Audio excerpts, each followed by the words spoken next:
News Radio 600, Kogo. The Bureau of Labor Statistics estimates that 5.9% of post 9/11 veterans are unemployed, which is higher than the 4.9% national average. Joining us on the Kogo News Live line is PTSD expert Shannon Walker. And Shannon, how can veterans ease back into the workforce? Because this is troubling news.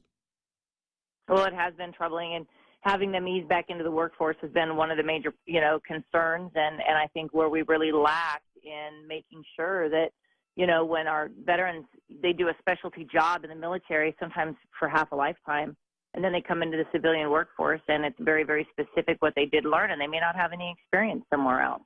And so it makes it more difficult for them to be able to reintegrate back into a life and be employed in the civilian sector. And so,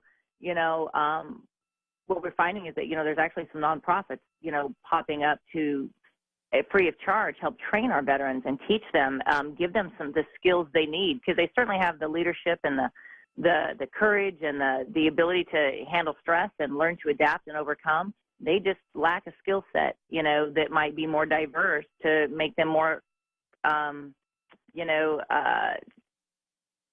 make them more successful in the private sector until they get the education they need.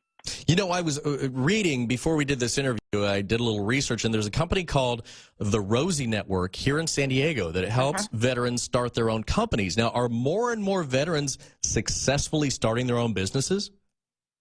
Yeah, the study shows that, 45% of the veterans, people who are in the military, are more likely to start their own businesses than people in the civilian life. And actually, even people who, we provide service dogs to combat veterans who have PTSD.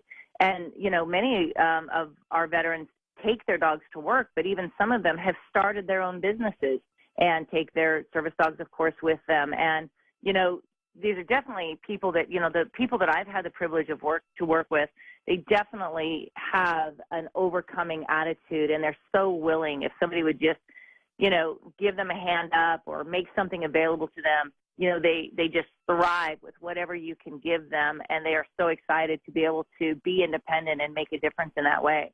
And so personally, we've gotten to experience watching it and seeing it through the veterans that we've worked with, that we've provided dogs for, and it's just really awesome. Are there certain jobs that are best for veterans?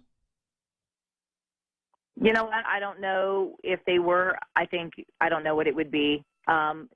For the veterans that we've worked with, the jobs that they have are all very, very diverse. Just depends on where their gifts and talents lie, because often it doesn't line up with what they did in the military.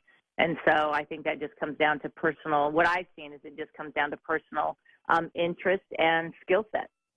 All right. Thank you, Shannon. That is PTSD expert Shannon Walker joining us on the Kogo News Live line.